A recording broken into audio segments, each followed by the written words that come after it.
Hi guys, Grudy's Racing Resto. Update on the m20b31.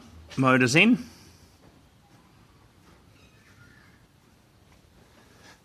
On some Condor Delrin mounts. A little bit of block of wood just to chock it until the gearbox gets on. Have an Extreme 184 7.25 inch clutch, twin plate, Metallic, second hand, come out of a local E46 M3 tarmac car that's now been converted to circuit and has been upgraded.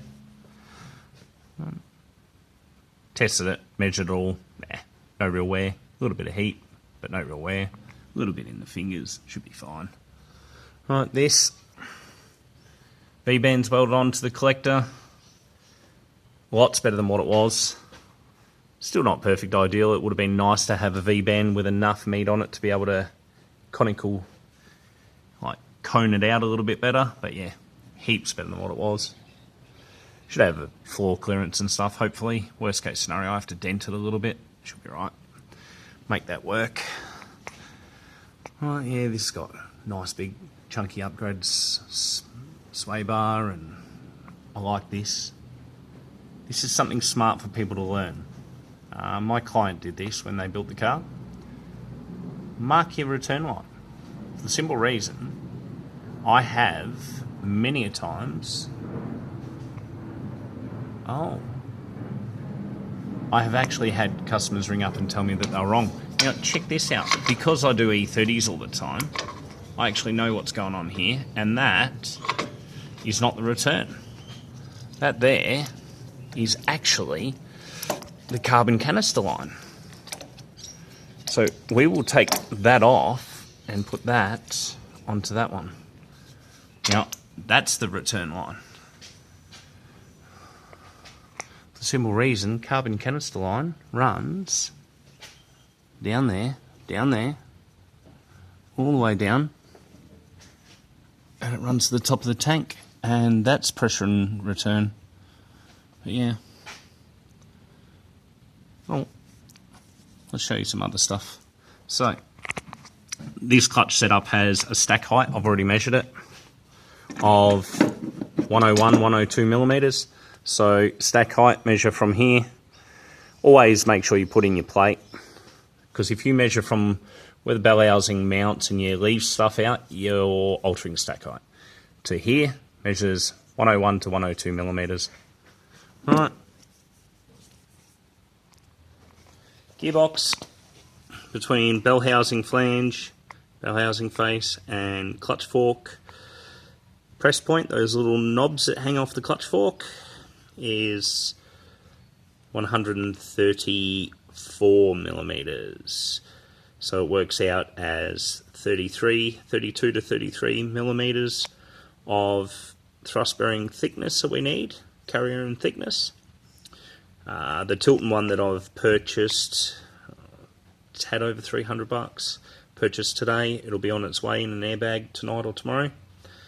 That is 48 millimeters, and I will have to press that apart carefully, machine that down, and I'll do a little short on that, then push it all back together and give myself between 3 to 4 millimeters of excess, just to be on the safe side for clutch wear. Rightio. So I need to actually explain some stuff here about the differences in engines and why you run a different sized engine, different capacity with different cars. This has a nice heavy single mass. Still rings like a bell. I'd rather it be a little bit lighter, but being a 3.1, the M54B30 crank doesn't like to spin to 7.5, 7.6, and you will break them. They snap off at the front through a main, or they'll snap through and take the harmonic balancer nose off the end of the crank and stuff like that. They do some weird shit. You can read up all about that stuff on the there's some E46 racing pages that actually use a 54. And it is a stroke issue. The crank's a little light compared to the 2.8 crank, which we use in the other engines. So this, I'm running a heavy flywheel, light clutch, and we run the trigger harmonic. Now, I'd rather a really nice harmonic like a fluid damper or something similar, but nobody makes one for them yet. Alright, so on the 2.9, we run this. And we can run this because the 2.9 runs 84mm crank. And the 84mm crank, we have no harmonic issues at that 7,400, 7,600. We'll spin this over 8,000 RPM. Hence why we run the lighter flywheel. And more good 2.9 news, supertech valve. I just did a short on these. And these are from Bundy. These are from Bundy Sales in Queensland. Full nitrided 44mm customs. They're not cheap. They set us back to over $1,200 for 2 sets. So $100 valve, just over. With a 44mm valve, we should be able to make the power that we're looking at making on the 2.9 race engine. So, yes. 3.1's coming together. The 2.9 car now has all its rear end pulled out, and this will get rebushed. Beam will get fully adjustable. Tank will come out, and we'll work out whether or not we're going to run a fuel cell. Work out which way we're going to go.